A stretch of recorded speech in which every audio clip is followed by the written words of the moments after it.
Assalamualaikum warahmatullahi wabarakatuh. Selamat pagi para pecinta anggrek. Jumpa lagi di channel Taman Orchid. Dalam kesempatan kali ini saya akan berbagi tips dan sharing, kemudian ada tutorialnya nanti ya, bagaimana cara menjaga kehijauan dari daun tanaman anggrek kita agar tetap sehat dan pastinya bisa menghalangi serangga untuk mendekat ke daun anggrek kita. Dan yang wajib diperhatikan dalam merawat anggrek, biasanya kesalahan-kesalahan yang semestinya pada umumnya orang melakukannya, mungkin ini sepele ya, tetapi akan sangat bermanfaat dan sangat baik sekali jika diteliti dengan baik dan diterapkan dengan baik pula. Nah, yaitu tidak lepas dengan cara yang pertama, yaitu bagaimana menyiram tanaman anggrek biar tidak mudah terkena penyakit. Dan pada umumnya anggrek itu rawan terhadap penyakit-penyakit yang mudah terserang di bagian daunnya, seperti bosok, kemudian menguning, kemudian mudah dihinggapi serangga sebagai tempat berkembang biaknya dan lain sebagainya. Nah, pada awalnya merawat anggrek itu kita harus tahu bagaimana tata cara penyiraman yang benar, yaitu kita tidak boleh menyiram tanaman melalui atas ya, dari atas tanaman kita. Dikhawatirkan kalau kita menyiram tanaman mengenai bagian atas daun, itu banyak yang mengendap di sela-sela daun dan akhirnya tidak bisa terserap dengan baik melalui media akar dari tanaman anggrek. Kemudian menjadi membusuk dan menyebabkan daun yang digenangi air itu menjadi gosong, dan akhirnya pertumbuhan dari daun tanaman anggrek itu sendiri bisa terhambat. Lalu sebelum kita melakukan penyiraman terhadap anggrek, kita perhatikan dulu, kita lihat dari akar dari tanaman anggrek kita, apakah akarnya kering ataupun basah. Kalau kita melihat di anggrek bulan, biasanya warnanya hijau, itu menunjukkan akarnya sehat karena penyerapan dari air yang kita berikan sudah cukup. Namun jika warnanya kering ataupun putih, berarti kita sudah waktunya untuk melakukan penyiraman. Nah, selain melihat kondisi akar anggrek kita juga harus memperhatikan pot yang kita gunakan sebagai tempat media anggrek. Jadi kalau misalkan kita mempunyai anggrek bulan ya, kalau kita ingin memaksimalkan penyerapan air yang akan dimaksimalkan oleh akar anggrek bulan kita lebih maksimal bisa menggunakan piringan atau tempat yang bisa menampung air di bawah pot media tanam anggrek kita. Jadi kita siapkan dulu, kemudian kita tinggal selama 10 menit. Jangan sampai kita tinggal berhari-hari. Nanti kalau kita tinggal beberapa hari terlalu lama dalam wadah yang kita berikan air tadi, khawatirnya menjadi terlalu lembab dan akhirnya bosok. Nah kawan, di depan saya ini sudah ada contoh dari anggrek yang sedang berbunga namun mekarnya kurang total.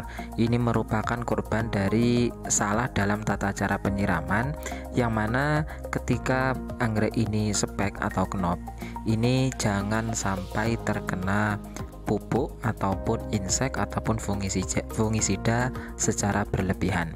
Ini merupakan salah satu contoh ketika melakukan penyiraman, kondisi knopnya atau speknya dikenai oleh air terlalu berlebihan, apalagi airnya sudah berisi insek ataupun fungi. Makanya diperlukan kehati-hatian jika kondisi tanaman anggrek kita sedang spek ataupun knop.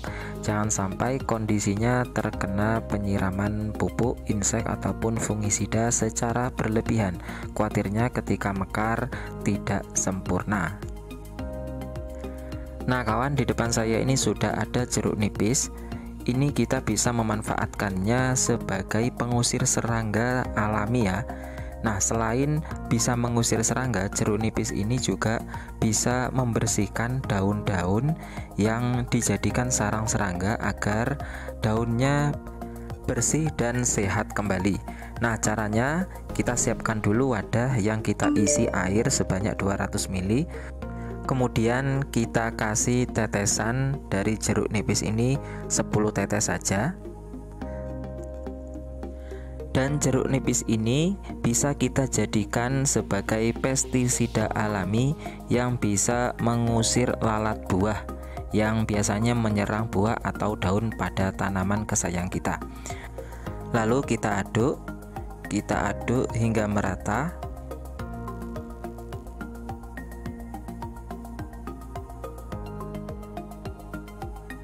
Lalu kemudian kita siapkan tisu ataupun kapas, kita lipat-lipat dulu sebagai alat untuk mengusap daun-daun. Namun sebelumnya kita celupkan dulu ke air yang sudah kita tetesi jeruk nipis tadi, dan kita peras ya. Kita peras sedikit. Lalu kemudian langsung kita oleskan ke daun yang biasanya mempunyai bercak-bercak hitam yang bisa dijadikan sarang berkembang biaknya serangga. Kita gosok pelan-pelan saja, baik dari bagian atas, samping ataupun bawah. Nah, ini berfungsi agar serat-serat pada daun bisa tetap terjaga sehat dan tidak ada perkembangbiakan ataupun telur-telur serangga yang menempel pada daun tanaman anggrek. Nah, ini kita bisa terapkan dan kita implementasikan secara telaten ya. Bisa kita gunakan seminggu sekali. Dan yang pasti ini berlaku untuk segala jenis macam anggrek, baik itu Dendrobium, Phalaenopsis ataupun Vanda. Ini kita bisa terapkan ke semua jenis anggrek ya. Kita usap secara merata, pelan-pelan, dan ini bisa menjaga kesuburan atau warna dari daun anggrek. Jadi nanti ketika sudah kita mengusap menggunakan cairan jeruk nipis ini, nanti daunnya akan lebih hijau, segar, dan sehat. Lakukan cara ini pada anggrek kita seminggu 1 kali saja, biar kondisi daun dari anggrek kita tetap sehat, subur, dan terbebas dari serangga.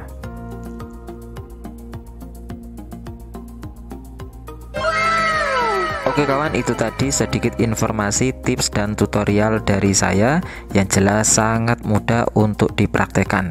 Jangan lupa like, comment, share, dan subscribe biar Anda tidak ketinggalan informasi, tips, dan tutorial lainnya. Terima kasih. Assalamualaikum warahmatullahi wabarakatuh.